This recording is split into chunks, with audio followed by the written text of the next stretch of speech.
todos. Eu sou o professor Cláudio Rocha, sou arte educador. Eu sou formado pela Universidade Federal. Eu sou formado pela Universidade Federal de Pernambuco em teatro e tenho mestrado aqui na UFRN, na área de linguagem do teatro do oprimido. Também sou formado na área do direito, sou bacharel em direito, especialista agora em direito médico. E essa minha apresentação de hoje, ela acaba unindo um pouco essas duas áreas, né? Que são duas áreas que são muito caras. Eu vou começar a projetar aqui para um outro perfil. Se vocês puderem fixar aí, o teatro como arma de combate, enfrentamento à ameaça de massacre na escola. Eu trabalho há 26 anos como educador e desde então eu trabalho com uma linguagem chamada de teatro do oprimido. Não sei se vocês conhecem, mas é uma metodologia teatral desenvolvida no Brasil. Na verdade, é a única tecnologia teatral desenvolvida em todo o hemisfério sul do planeta Terra. É uma tecnologia brasileira e que hoje é o método de teatro mais disseminado no mundo inteiro. Foi criado por um cidadão chamado Augusto Boal, ele é contemporâneo de Paulo Freire, trabalhou junto com Paulo Freire na época da UFIN, na alfabetização integral, nas mudanças de Freire pela América Latina. O Boal também andou por ali. E há 26 anos eu sou um multiplicador do método, fui formado pelo Boal, faço parte da equipe que ele criou e baseou no Rio de Janeiro para disseminar o seu método. Eu sou um homem negro, para constar, né, que na questão da descrição, sou um homem negro, cabelos curtos, preto, quase já grisalho, uso óculos, um óculos quadrado de cor azul escuro, e nesse momento eu usando uma camisa preta com listas brancas. E nessa minha fala, eu trago para vocês uma experiência que foi vivenciada no ano de 2023, numa determinada escola na zona norte de Natal. Eu vou manter o sigilo aqui em relação ao nome da escola, ao nome dos alunos, porque ao final vocês vão entender, nós temos uma série de situações que envolvem crianças e adolescentes que, por força de lei, têm que ser preservados diante dos fatos que vão ser narrados. Ocorre que naquela ocasião nós tínhamos uma situação, no dia 20 de março de 2023, havia uma ameaça de massacre nas escolas no Brasil inteiro. Todos nós sabemos que o Brasil entrou numa rota há alguns anos de reproduzir aquele padrão, infelizmente, aquele padrão violento que acontece muito nos Estados Unidos, e nós começamos a presenciar alguns fatos de massacres em unidades escolares, e em fevereiro de 2023, logo no início do ano letivo, surgiu a notícia de que haveria um massacre a partir do dia 20 de março. O que é o 20 de março? 20 de março é uma data limite que antecede, que marca um mês antes do aniversário do Adolf Hitler. Hitler nasceu no dia 20 de abril. Então, geralmente, esses grupos extremistas, principalmente esses jovens que ainda não têm noção do que é a vida, ou que direções são essas que eles estão tomando, eles escolhem a partir de 20 de março até 20 de abril esse período como um período para fazer suas manifestações. Também em 20 de março de 2023 comemoravam 24 anos do massacre de Columbine, um caso que aconteceu no estado do Colorado, nos Estados Unidos, em 1999, onde 2 ex-alunos de uma determinada escola entraram no prédio com a intenção de assassinar os 488 alunos presentes, mas, por sorte, infelizmente, né, a gente ainda tem 15 mortes, morreram 13 alunos, mais eles 2, mas não chegou a alcançar o intento. Então, naquele momento, aqui em 2023, nós estávamos nessa ameaça. E nessas escolas, que eu trabalhava aqui no município e no estado do Rio Grande do Norte, naquela ocasião nós sentimos essas ameaças, nós sofremos essas ameaças por parte de alunos.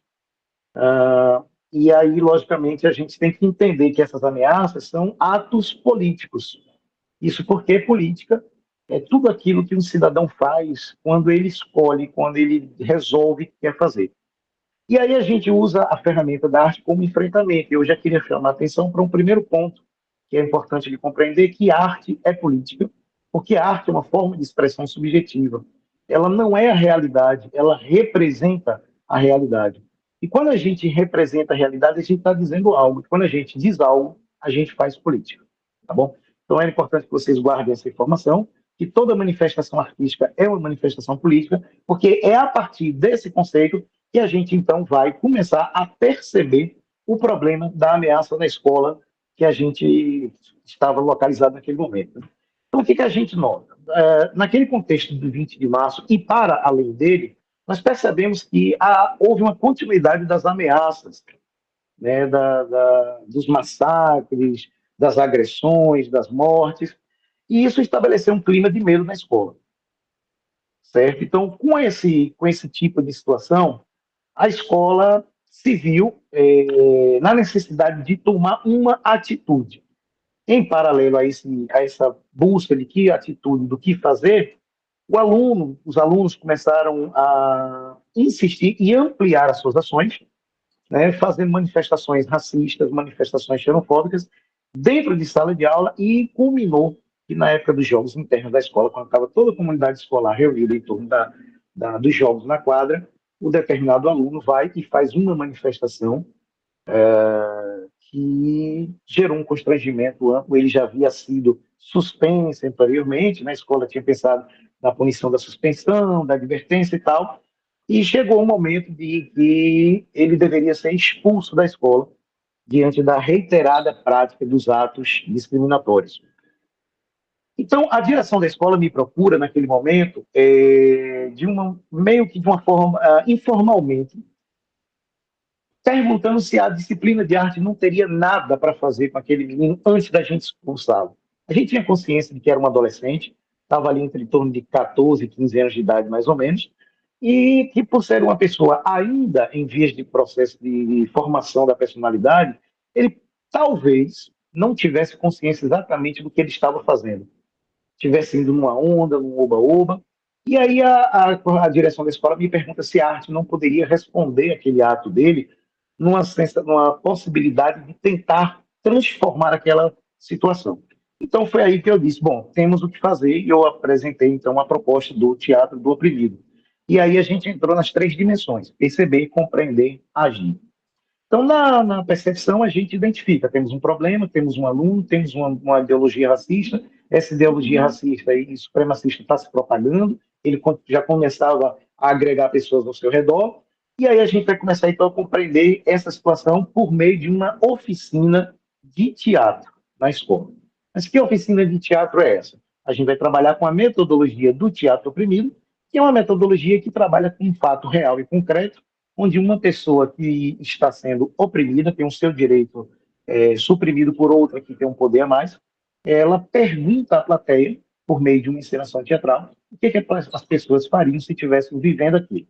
Então, eu sugeri à escola que nós fizéssemos uma oficina de teatro, mas, como a gente tem ali adolescentes envolvidos numa situação que é extremamente delicada, a gente não podia fazer apenas com a turma daquele determinado aluno para acabar não deixando ele numa situação de exposição. E aí eu sugeri que fosse feita uma oficina para a escola inteira. E aí a direção da escola achou a proposta bastante ousada, mas teve a coragem suficiente para topar a ideia. E naquele momento a gente substituiu o plano de trabalho previsto para a disciplina de arte, nós aposentamos o livro, aposentamos os cadernos, aposentamos todas as tarefas e substituímos tudo por um novo plano de curso, que iniciou-se em setembro, foi até dezembro, nós tivemos 3 meses de aula, com uma metodologia totalmente prática, 100% prática, de uma oficina de teatro fórum. Essa oficina previa a aplicação de jogos e exercícios do final do teatro oprimido, além das técnicas e ensaios para a construção de um espetáculo teatral dentro da perspectiva do que o Boal propõe com o teatro oprimido. Enfrentamos alguns problemas. O primeiro deles, nós temos uma questão da discrepância estética. Nós estávamos numa região de periferia, da Zona Norte, onde a maioria deles nunca tinha ido ao teatro, e quando se falava em arte, o conceito de arte deles era um conceito do que a gente aproxima de que a gente chamaria hoje de um lixo cultural, que dificulta muito, no primeiro momento, esse contato com a arte. Em seguida, tínhamos um outro problema da falta de um ambiente adequado em uma escola. É um prédio que tem 40 anos, uma promessa de uma reforma que ainda não saiu, e, por fim, os recursos necessários para a gente poder fazer acontecer um filme de teatro, construir cenários, figurinos, etc, etc. E aí, do ponto de vista das oficinas, superados esses, ou melhor, deixar de lado esses problemas, a gente foi, então, trabalhar com a linguagem do teatro fórum, e tivemos esse apanhado, né? Aplicamos as oficinas no horário das aulas de artes, Fizemos a substituição do programa regular e eu tinha 2 horas de aula por semana com cada turma. Durante 3 meses, eu tive então a oportunidade de apresentar uma oficina de 50 horas aproximadamente para cada turma. Isso eram 13 turmas na escola. Houve uma questão bem interessante, que em algumas turmas eu tinha aula de ginásio, eu tinha 2 aulas seguidas, em outras eu tinha uma aula um dia e outra no outro. Isso mais à frente eu pretendo publicar um estudo a respeito disso, porque os resultados são bem discrepantes quando você tem esses 2 tempos de aula para trabalhar numa sequência, e quando você tem um tempo e depois de outro dia ou 2 dias, você vem com esse outro tempo. Isso, infelizmente, altera muito o resultado. Nessa prática, a gente já trabalhou jogos e exercícios, produzimos uma dramaturgia, fizemos ensaios e chegamos a fazer um festival de teatro na escola com a apresentação das peças. Bom, teoricamente, a gente poderia dizer que chegou, então, aos resultados. E resultados? Aplicamos as 10 oficinas, fizemos 13 textos dramáticos, apresentamos 14 peças na escola, tivemos cerca de 50 intervenções, isso porque no fórum, quando a gente para de fazer a peça, a gente chama a plateia e quem quiser entrar para mudar a situação tem o direito de interferir e mudar o final. Dessas 50 intervenções, nós discutimos muito os temas que foram extremamente sensíveis e acabamos, podemos dizer que até estimulamos o procedimento de formação de plateia, isso visto que muitos deles nunca tinham sequer ido ao teatro. E aí, como dizia o Boal, o fim é um novo começo. Ao chegar ao final desse festival de teatro, eu fiz um levantamento e eu percebi que das situações que foram apresentadas, nós temos ali um rol de, pelo menos, 9 violações de direitos que foram relatados por esses alunos, esses jovens. Isso para além daquele jovem que tinha sido o mote do início desse trabalho. Ele acabou tendo que ser expulso da escola durante o procedimento. A gente nem pôde concluir o trabalho específico da turma dele, porque ele realmente reincidiu e foi de uma forma ainda mais decisiva, e a gente teve que mover ele para outra escola. Mas aqueles que ficaram das 10 turmas acabaram levantando para a gente histórias reais e concretas que mostravam que os nossos jovens e adolescentes passavam por pelo menos 9 tipos de violações, isso para o que foi apresentado ao público, sem contar aquelas histórias que não foram apresentadas. Estamos falando de violência psicológica, estamos falando de importunação sexual, violência policial, aliciamento para o tráfico, intolerância religiosa, privação social, intolerância, racismo, violência psicológica e abandono afetivo. Dessas 9 violações, eu faço um apanhado que a gente confronta 4 leis, entre elas o Estatuto da Criança e do Adolescente, o Código Penal, a Lei Brasileira de Racismo e a Lei de Abuso de Autoridade. O que me chama a atenção nisso tudo é que a gente, dentro de um ambiente escolar, como professor, nós somos responsáveis pela, pela preservação do bem-estar desses jovens e nós, não só professores, como escola no geral, acabamos violando um outro direito que não foi relatado por esses meninos, que é o direito da proteção, que, como diz o artigo 56 do Estatuto da Criança e do Adolescente, os estabelecimentos de ensino deverão comunicar ao Conselho Tutelar os casos de maus-tratos envolvendo seus alunos. E aí eu fico perguntando, isso seria um caso de omissão ou de conivência da escola? Nós conseguimos usar uma ferramenta da arte para tentar combater uma ameaça de massacre que tinha na escola, pensando apenas no uso de armas contra as vidas. Mas quando a gente foi a fundo entrar nessa discussão, nós percebemos que o maior massacre era aquele massacre que esses meninos sofriam no dia a dia, dentro das suas casas, pelos seus pais, seus padrastos, seus irmãos, pela polícia que cerca a escola e por nós, educadores, e pela escola, que sabendo disso tudo, não denuncia e não protege e não preserva o direito desses jovens. E aí então fica essa questão.